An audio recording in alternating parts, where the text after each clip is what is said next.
Is your condo in the red or is it in the black? This makes a difference on whether you're going to say yes or you're going to have a hard pass on that condo of your dreams.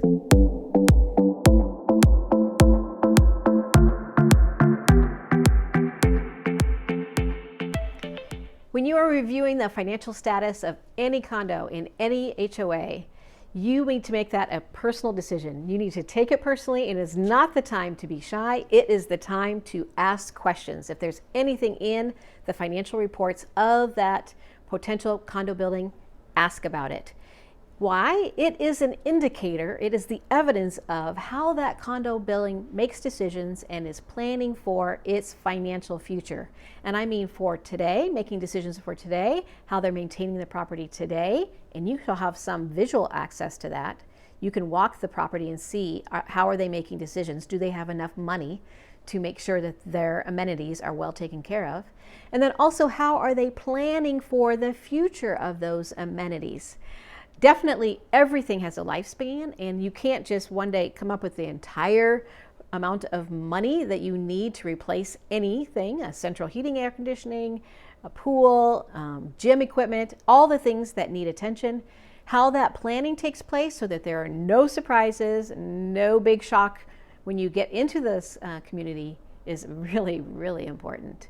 But more than that, it also affects the ability for the community as a whole to be able to attract other and new owners. So for instance, if the building has a poor financial rating, it's in dire straits, it might look like there's a good price tag on that condo, but that financial solvency underneath might be really dicey, and it might affect your ability to get a loan when you want to go and finance the purchase of your condo. If the bank says, no way, this is too risky, something doesn't look right here, then you better take another look too. Your loan might be in jeopardy to purchase that property, and the loans of anybody else who wants to be a part of that community and wants to buy into that community, being able to attract other owners. So making sure that you take a thorough and a hard look at the financial status of any condo, important. The first thing I look at when I'm looking at the financial status of any condo, any HOA, is the budget. What is their budget? What is their annual revenue? What does money going out look like? How much are they charging individual owners?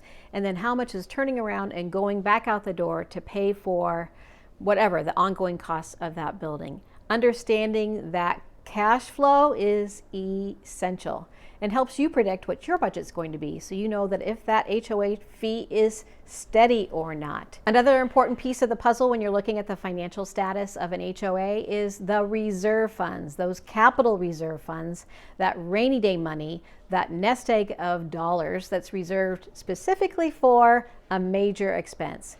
So if something needed to be repaired, that had met its lifespan, or if something was damaged, like the roof needed to be repaired after a storm, where are the funds that take care of that? Or am I going to be hit with a surprise dollar amount with a special assessment? I want to know how much money they have in the reserve, in my nest egg, to take care of those special needs. The third thing that I look for is a solid evidence that the HOA understands its building maintenance costs and projections for every amenity.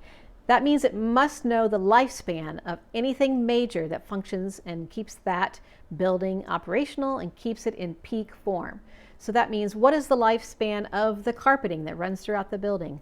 What is the lifespan of the paint if you need to repaint the entire building? When is that due, and how are we budgeting for it? What about the roof? What is the lifespan of the roof? What about the lifespan of the pool pump? What about the lifespan of the gym equipment? All those things should be put into some sort of a plan so that there are less surprises on a regular basis for owners.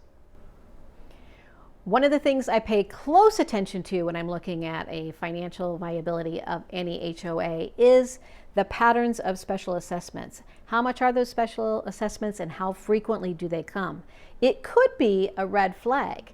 It could mean that the HOA doesn't have enough money in its reserve fund to cover those expenses. It could also be a red flag that they're not planning for those expenses.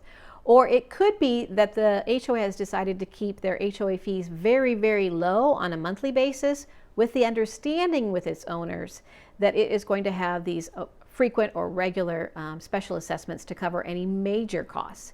It doesn't make any difference which way your building does it, but understanding which way is essential so that you know how to manage your own money in relationship to those decisions that have been made by the condo building. Also, the amount of special assessments might be dictated by the number of condos that you have. Larger condo buildings might have larger expenses, but they also might have a larger number of people to spread out the expenses, which might make it more affordable to maintain a lot of amenities. Whereas if you're in a smaller condo building with 4, 6, 8, or 10 condos, you might be expected to pay for a larger portion if something big goes wrong. Paying attention to numbers helps you protect yourself when you're thinking about your condo purchase. Reviewing the financial status of any condo building is like reviewing your own checkbook, only with a few more zeros and maybe a few more lines. But the bottom line, the question is still the same. Is more money going into the bank or out the door? That's the financial question that you need to answer. And this question is only one of 8 areas that you need to really examine closely when you're on your condo hunt. But don't worry, I got you covered. Just download below the complete Condo Coach checklist. You're in good shape. Or if you just want to watch more videos, see what we have queued up next.